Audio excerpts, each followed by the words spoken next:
ছোট্ট বন্ধুরা, আশা করছি সবাই তোমরা ভালো আছো।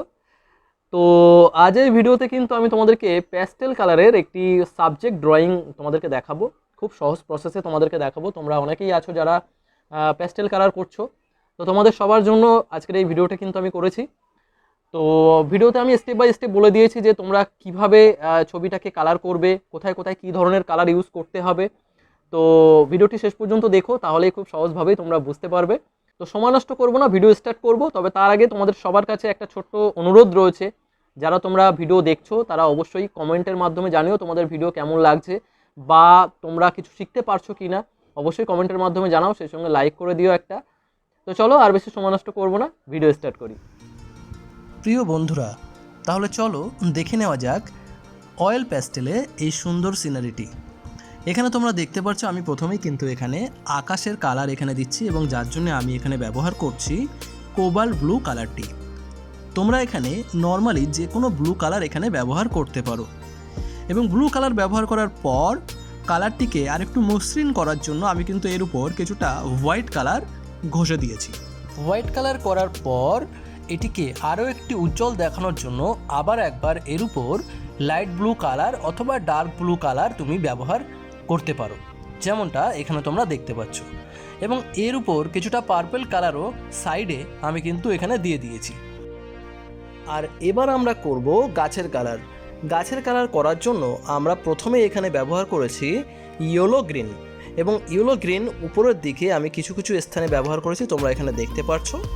ইয়েলো গ্রিন ব্যবহার করার পর এখানে আমরা ব্যবহার করব লাইট গ্রিন, যেমনটা তোমরা এখানে দেখতে পাচ্ছ। আমি কিন্তু লাইট গ্রিন কালারটি ইয়েলো গ্রিন কালারের সঙ্গে কিছুটা মিশিয়ে দিচ্ছি, অর্থাৎ ইয়েলো গ্রিন কালারের মধ্যে আমি কিন্তু লাইট গ্রিন এই কালারটি কিছুটা ঢুকিয়ে দিয়েছি। সুতরাং এভাবেই কিন্তু তোমাকে কালার মেশাতে হবে। আর এরপর আমরা কিন্তু কিছুটা ডার্ক কালার এখানে ব্যবহার করতে পারি, তবে মনে রাখবে শেষে যে ডার্ক কালার এখানে ব্যবহার করব সেটি কিন্তু ডার্ক গ্রিন হতে পারে বা পার্সিয়ান ব্লু হতে পারে। এছাড়া তুমি ব্রাউন কালারও কিন্তু গাছের ক্ষেত্রে ইউজ করতে পারো, যেমনটা তোমরা এখানে দেখতে পাচ্ছ। আমি কিন্তু দেখো কিছু কিছু স্থানে আমি কিন্তু এখানে মিডিয়াম গ্রিন এই কালারটিও ব্যবহার করছি। সুতরাং তোমাকে মাথায় রাখতে হবে যে যত তুমি অন্ধকার স্থান দেখাবে সেখানে তোমাকে ডার্ক কালার ব্যবহার করতে হবে, এবং যত তুমি লাইট কালার ব্যবহার করছো গাছের ক্ষেত্রে সেখানে তুমি ইয়েলো বা তুমি এখানে ইয়েলো গ্রিন বা লাইট গ্রিন এই সমস্ত কালারগুলি ব্যবহার করতে পারো। আই হোপ এই পর্যন্ত তোমরা খুব ভালোভাবে গাছটিকে বুঝতে পেরেছো। তো চলো এবার দেখে নেওয়া যাক দিগন্ত রেখায় আমরা কিভাবে কালার করব। এখানে মাথায় রাখতে হবে, তোমাকে বুঝতে হবে যে দিগন্ত রেখা তুমি কত দূরে দেখাতে চাইছো। যদি অনেক বেশি দূরে তুমি দেখাতে চাও তাহলে তুমি এখানে কিছুটা ব্লু শেড এখানে কিন্তু নিয়ে আসতে পারো, যেমনটা এখানে তোমরা দেখতে পাচ্ছ। আমি এখানে অনেক দূরে দেখো দিগন্ত রেখা দেখিয়েছি, যে কারণে এখানে কিন্তু একেবারে দূরে দেখো আমি ব্লু কালার ব্যবহার করেছি, আর তার সাথে কিছুটা হোয়াইট কালার দিয়ে কালারটিকে কিন্তু আমি মিশিয়ে দিয়েছি আকাশের সঙ্গে। বুঝতে পেরেছো? যার কারণে এটা দেখেই মনে হচ্ছে যেন অনেকটা দূরে রয়েছে। তো এই টেকনিকগুলি তোমাদেরকে বুঝতে হবে যে দূরে কালার কেমন হবে এবং কাছের কালার কেমন হবে। এখানে একই রকমভাবে দেখো সামনের দিকে পেছনে যে জঙ্গল আমি করছি সেখানে কিন্তু দেখো যথেষ্ট লাইট কালার দিয়ে এখানে কিন্তু করা হয়েছে। আর এইটা করার কারণেই দেখো পেছনে আর সামনের এই দুটো বিষয়ের ভিতরে কিন্তু পার্থক্য খুব ভালোভাবেই ফুটে উঠেছে, তাই না?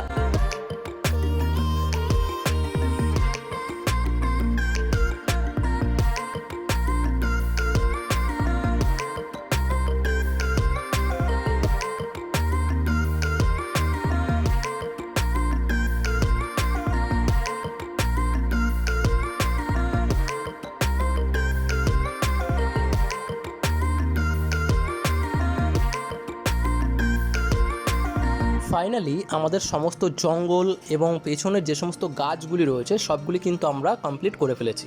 এখানে একটা বিষয় তোমরা নিশ্চয়ই লক্ষ্য করেছো, আমি কিন্তু পেছন দিকের যে জায়গাগুলি রয়েছে সেই জায়গাগুলিকে কিন্তু আমি আগে কালার করেছি।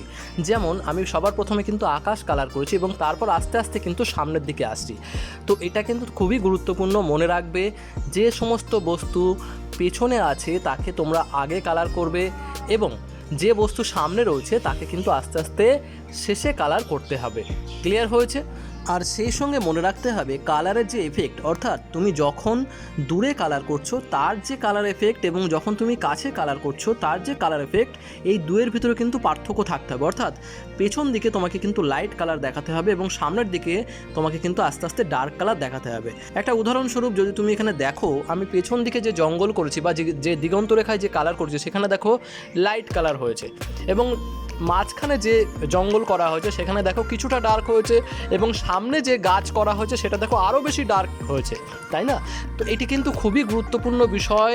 কালার এফেক্ট যখন তুমি দিচ্ছ তখন এই বিষয়টি কিন্তু তোমাকে মাথায় রেখে কালার দেওয়ার দরকার হচ্ছে। সমস্ত স্থানে যদি তুমি একই রকম কালার দাও তাহলে কিন্তু ছবির যে ভ্যালু বা ছবির যে গ্রামার বলা যেতে পারে সেটা কিন্তু মিস্টেক করছে। কারণ তুমি যখন কোনো বস্তুকে দূরে দেখো সেই বস্তু কিন্তু অতটা ভালোভাবে বুঝতে পারো না, তাই না? কারণ কিছুটা আবছা দেখা যায়। কিন্তু ওই বস্তুটি যদি তোমার সামনে থাকে তাহলে খুব ভালোভাবেই তুমি সেটিকে দেখতে পারো বা বুঝতে পারো কালারগুলি।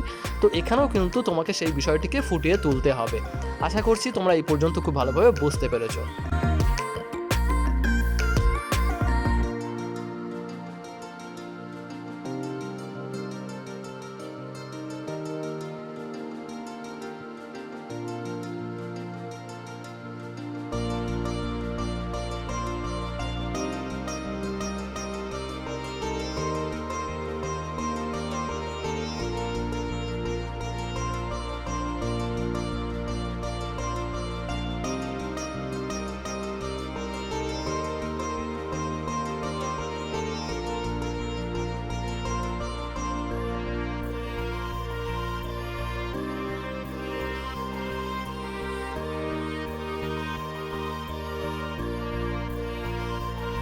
তো চলো এবার আমরা এখানে করব নদীর কালার। তো নদীর কালার করার সময় আমরা কিন্তু খুবই লাইট কালার এখানে ব্যবহার করব, অনেক বেশি ডার্ক কালার এখানে ব্যবহার করব না। তার কারণ এখানে তোমরা দেখতে পাচ্ছ আমি কিন্তু খুবই ফ্রেশ আকাশ কিন্তু এখানে করেছি, যে কারণে এখানে কিন্তু অনেক বেশি ডার্ক কালার জলে দেওয়া যাবে না। তো এখানে তোমরা দেখতে পাচ্ছ জলের কালার কিন্তু আমি পুরোপুরি ফ্ল্যাট কালার করেছি, অর্থাৎ সমস্ত কালার কিন্তু একই দিকে যাচ্ছে, অর্থাৎ কোনো রকমভাবে কিন্তু কালার বেঁকে যায়নি। তো এইটা মাথায় রাখতে হবে, যখন তুমি জলের কালার করছো তখন কিন্তু তোমাকে একেবারে সোজাসুজি কালারগুলিকে করতে হবে। তো এখানে তুমি দেখতে পাচ্ছ প্রথমে আমি এখানে ব্লু কালার ব্যবহার করেছি এবং তারপরে এখানে কিন্তু আমি ব্যবহার করছি ডার্ক ব্লু কালারটি, এবং এখানে কিন্তু দেখো ডার্ক ব্লু কালার আমি কিন্তু খুবই লাইট বা খুবই এখানে হালকা করে এখানে আমি ব্যবহার করছি।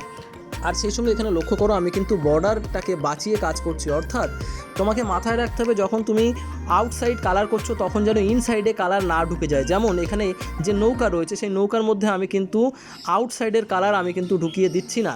তো এটা তোমাদের মাথায় রাখতে হবে। বর্ডার লাইনে যখন কাজ করছো তখন খুব সাবধানে তোমাদেরকে কাজ করতে হবে। দরকার পড়লে তুমি খুবই আস্তে আস্তে এখানে কালার করো, খুব তাড়াহুড়ো করার কোনো রকম দরকার নেই। জলের এফেক্টটাকে আমরা আরও একটু মসৃণ করার জন্য এখানে আমরা কিছুটা হাত দিয়েও কিন্তু এখানে সমান করতে পারি, এবং তার সাথে সাথে এখানে কিন্তু আমরা হোয়াইট কালারও কিন্তু ব্যবহার করতে পারি। যেমনটা তোমরা এখানে দেখতে পাচ্ছ হোয়াইট কালার ব্যবহার করে আমি কিন্তু এখানে কালারটি আরও বেশি মসৃণ এখানে করছি। তবে একটা বিষয় মাথায় রাখবে, যখন তুমি হোয়াইট কালার করছো সেটাও কিন্তু সোজাসুজি কালার করতে হবে, অর্থাৎ এমনটা যেন না হয় যে কালার বেঁকিয়ে তুমি কালার করছো, অর্থাৎ জলের কালার যেমন রয়েছে তেমনই তোমাকে কালার করতে হবে।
তো আমাদের ছবির প্রায় সমস্ত কালার কিন্তু কমপ্লিট হয়ে গেছে, শুধুমাত্র বাকি আছে এখানে হিউম্যান ফিগার।